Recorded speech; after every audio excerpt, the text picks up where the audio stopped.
আপনাদের একটা কথা বলি, পশ্চিমবঙ্গে প্রতিদিন স্কুলে যায় এবং স্কুলে আসে তার 52% ছাত্র ছাত্রী যে বিদ্যালয়গুলো থেকে প্রতিনিয়ত পড়াশোনা করে মানুষ হচ্ছে।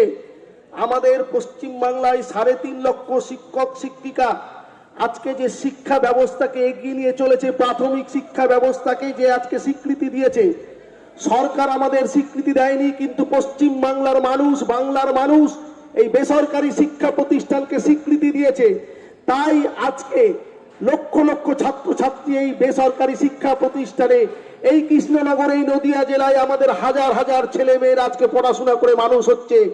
দিদি যদি আজকে আমাদের সেই করুণ শিক্ষক শিক্ষিকাদের আবেদনে সাড়া না দেন, আমরা বাধ্য হব আগামী দিনে পশ্চিম বাংলার আমাদের এই শিক্ষার স্বার্থে সমস্ত অভিভাবক সহ শিক্ষক শিক্ষিকা অশিক্ষক কর্মীদের নিয়ে আমরা কলকাতায় জনজীবন স্তব্ধ করে দিতে বাধ্য হব। শিক্ষা বাঁচাও, শিক্ষা বাঁচাও। আমরা কোনো টাকা চাই না, আমরা অর্থ চাই না, আমরা চাই বাংলার প্রকৃত শিশু শিক্ষা ব্যবস্থার দ্বার খুলে দেওয়া হোক।